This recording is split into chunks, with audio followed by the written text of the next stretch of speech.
చంద్రబాబు నాయుడుకు ఊడిగం చేయడం ఇష్టం లేదు అన్నాడు అన్న ఒకే ఒక కారణంతో అవినాష్ను కూడా కేసుల మీద కేసులు పెట్టి రోజు హింసించే కార్యక్రమమే చేస్తూ ఉన్నాడు. కోర్టులకు పోయి బెయిల్ తెచ్చుకొని రోజు చంద్రబాబు నాయుడు గారితో యుద్ధం చేస్తూ ఉన్నాం.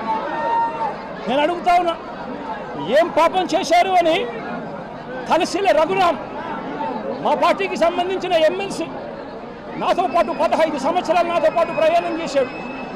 ఏం పాపం చేశాడు అని చెప్పి ఆయన మీద 3 కేసులు పెట్టారు. పెట్టి ఆయనను కూడా చిత్రహింసలకు లోన్ చేస్తూ ఉన్నారు. ఏం పాపం చేశారని అడుగుతా ఉన్నా. మా పార్టీకి చెందిన ఇదే కమ్మ సామాజిక వర్గానికి సంబంధించిన ఎక్స్ ఎంపీ ఎంబీబీ సత్యనారాయణ ఏం పాపం చేశాడు అని చెప్పి ఎంబీబీ సత్యనారాయణను చివరికి తాను వ్యాపారాలు కూడా ఆంధ్ర రాష్ట్రంలో చేసే పరిస్థితి లేకుండా తనను రాష్ట్రం నుంచి కూడా వెళ్ళగొట్టే కార్యక్రమం చేసి తనను బెదిరించి తప్పుడు సాక్ష్యాలతో తప్పుడు కేసులు బనాయించి ఇబ్బందులకు ఎందుకు గురి చేస్తూ ఉన్నారు అని చెప్పి గట్టిగా అడుగుతా ఉన్నా. ఏం పాపం చేశారు అని నంబూరు శంకర్రావు మా పార్టీకి సంబంధించిన ఎక్స్ ఎమ్మెల్యే నంబూరు శంకర్రావు ఏం పాపం చేశారు అని చెప్పి ఆయన మీద కూడా తప్పుడు కేసులు బనాయిస్తూ ఉన్నారని అడుగుతా ఉన్నా. ఏం పాపం చేశాడు అని చెప్పి బ్రహ్మనాయుడు నంబూరు శంకర్రావు అన్న బ్రహ్మనాయుడు అన్న ఇద్దరు ఎక్స్ ఎమ్మెల్యేలు ఒకరు పెదకూరుపాడు ఒకరు వెనుకొండ ఇద్దరు ఎక్స్ ఎమ్మెల్యేలు ఏం పాపం చేశారు అని చెప్పి వీళ్ళని చిత్రహింసలకు లోను చేస్తూ తప్పుడు కేసులన్నీ కూడా బనాయించే కార్యక్రమం ఎందుకు చేస్తూ ఉన్నారని అడుగుతా ఉన్నా. నా పక్కనే Tenali MLA ex MLA Shiva ఉన్నాడు. ఏం పాపం చేశాడు అని చెప్పి శివాను కూడా తప్పుడు కేసులతో రోజు బెదిరించే కార్యక్రమం. కాలేజీలకు ఇవ్వాల్సిన ఫీజు రీయింబర్స్మెంట్ బకాయిలు పెట్టడమే కాకుండా కాలేజీలకు ఇన్స్పెక్షన్ అంట, మళ్ళీ కాలేజీల్లో వెరిఫికేషన్ అంట, మళ్ళీ రోజు హెరాస్మెంట్లు అంట. ఏం పాపం చేశాడని చెప్పి చిత్రహింసలు పెడతా ఉన్నారని అడుగుతా ఉన్నా. ఏం పాపం చేశారు అని చెప్పి ఇదే కమ్మ సామాజిక వర్గానికి సంబంధించిన మా పార్టీ సానుభూతి పరుడు తాను మాత్రమే పోచాని కృష్ణమురళి నెల రోజుల పాటు సినీ దర్శకుడు ఆయన డైలాగులు రాస్తారు సినిమాలలో. ఆయన కేవలం మా సానుభూతి పరుడు మాత్రమే. అలాంటి ఆయన్ను నెల రోజులు జైల్లో పెట్టారు. శ్రీకాకుళం నుంచి కడప దాకా రకరకాల స్టేషన్లన్నీ కూడా ఒక స్టేషన్ అయిపోయిన తర్వాత మరో కేసు పెడతారు. నెల రోజుల పాటు 9 కేసులు పెట్టి పోసాని కృష్ణమురళిని నెల రోజుల పాటు వివిధ స్టేషన్ల చుట్టూ తిప్పుతూ తప్పుడు కేసులు పెట్టారు. ఏం పాపం చేశారని అడుగుతా ఉన్నా. ప్రముఖ సినీ నిర్మాత దగ్గుపాటి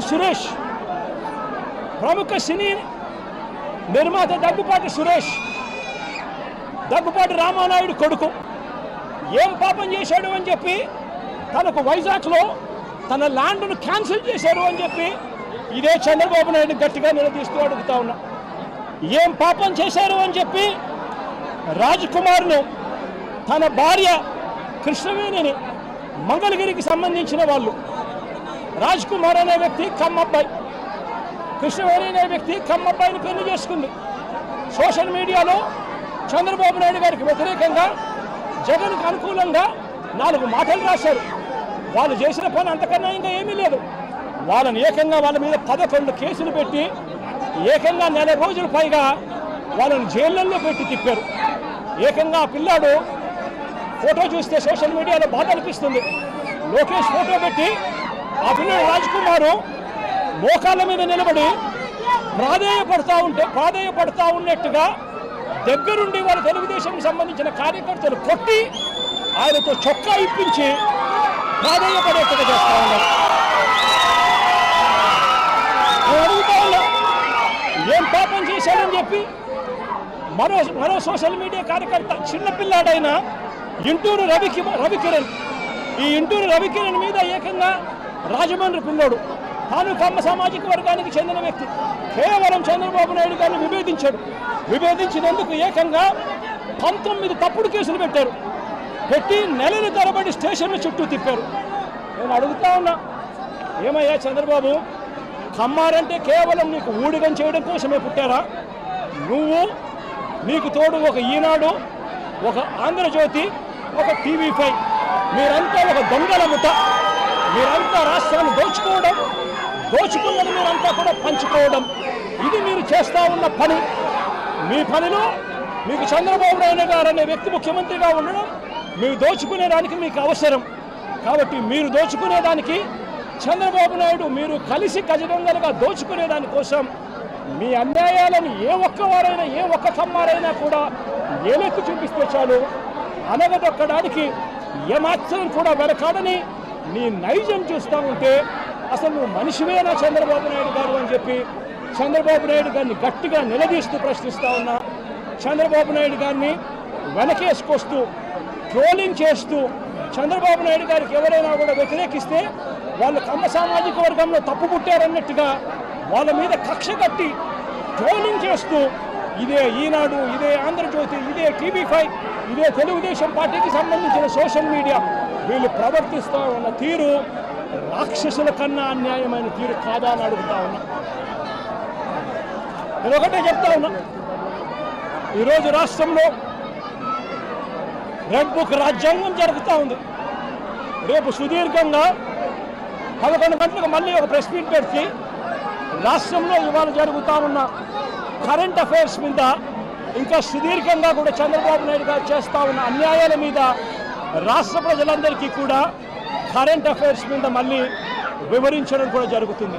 అయితే ఒకటే ఒక మాట చెప్తా ఉన్నా, చంద్రబాబు నాయుడు గారికి చెప్తా ఉన్నా, చంద్రబాబు నాయుడు గారికి ఒత్తాసు పలుకుతా ఉన్నా పోలీస్ డిపార్ట్మెంట్లో ఉన్న కొందరు, అందరూ కాదు కొందరు, పోలీస్ డిపార్ట్మెంట్లో ఉన్న కొందరు పోలీస్ అధికారులకు కూడా ఈ సందర్భంగా తెలియజేస్తా ఉన్నా, ఎల్లకాలం చంద్రబాబు నాయుడు గారు అధికారంలో ఉండరు. చూస్తూ 1 సంవత్సరం అయిపోయింది. మరో 3-4 ఏళ్లలో మా ప్రభుత్వం వస్తుంది. మా ప్రభుత్వం వచ్చిన తర్వాత ఒక్కొక్కరికి సినిమా చూపిస్తామని చెప్పి మాత్రం ఖచ్చితంగా చెప్తా ఉన్నాను. ఎందుకంటే అన్నకు చేసిన అన్యాయం, అన్న లాంటి వాళ్ళకు చేసిన అన్యాయం ఈరోజు రాష్ట్రంలో ప్రతి గ్రామంలోనూ కనిపిస్తూ ఉంది. ఈ గ్రామంలో ప్రతి గ్రామంలో కనిపిస్తూ ఉన్న ఈ అన్యాయాలకు నేను ప్రతి అధికారికి నేను ఒకటి చెప్తా ఉన్నా, ఈ అన్యాయాలలో మీరు భాగస్వాములు కావకండి. భాగస్వాములు అయినారు అని అంటే మాత్రం చంద్రబాబు నాయుడు గారితో పాటు మిమ్మల్ని కూడా ఓనెక్కిచ్చే కార్యక్రమం ఖచ్చితంగా చేస్తాము అని చెప్పి ఖచ్చితంగా హెచ్చరిస్తా ఉన్నాం. రాజేష్ అనే పేరు చెప్పినా కేసు కట్టుకోలేదు. వెంకటేశ్వర అన్న చెప్తా ఉన్నాడు, చెప్పండి. సిఐ రాజేష్ అనే ఆయన మీద ప్రైవేట్ కంప్లైంట్ ఫైల్ చేసినాడు. ఫైల్ చేసి కోర్టు కేసు కట్టండి అని చెప్పి ఉత్తర్వులు ఇచ్చింది. ఉత్తర్వులు ఇచ్చినా కూడా కేసు కట్టకుండా ఇంకా కేసు కట్టలేదంట. ఇంతటి దారుణంగా ప్రజాస్వామ్యాన్ని అవహేళన చేస్తూ రాజ్యాంగాన్ని రెడ్ బుక్ రాజ్యాంగంతో మారుస్తూ పరిపాలన చేస్తే ఈ ప్రభుత్వం అనేది నిలబడుతుందా అని అడుగుతా ఉన్నాం. ఈరోజు రాష్ట్రంలో చంద్రబాబు నాయుడు గారి పాలనలో రైతులు సంతోషంగా లేరు, అక్క చెల్లెమ్మలు సంతోషంగా లేరు, చదువుకుంటున్న పిల్లలు సంతోషంగా లేరు. చంద్రబాబు నాయుడు గారి పాలనలో ప్రతి ఒక్కరూ కూడా వెన్నుపోట్లకు లోనయ్యారు, మోసపోయారు. ఆయన అబద్ధాలు, మోసాలకు వీరంతా కూడా బలైపోయిన పరిస్థితుల మధ్య రెడ్ బుక్ రాజ్యాంగంతో, ఉచ్చలవిడి కరప్షన్తో ఈరోజు రాష్ట్రంలో పూర్తిగా లా అండ్ ఆర్డర్ కూడా దెబ్బతిన్న, పూర్తిగా నాశనమైపోయిన పరిస్థితుల మధ్య ఈరోజు పరిపాలన సాగుతూ ఉంది. ఈ పరిపాలన ఎక్కువ రోజులు నడవదు. దేవుడు, ప్రజలు ఇద్దరు కూడా గట్టిగా మొట్టికాయలు వేసే రోజు త్వరలోనే ఉందని మాత్రం ఖచ్చితంగా చెప్తా ఉన్నా.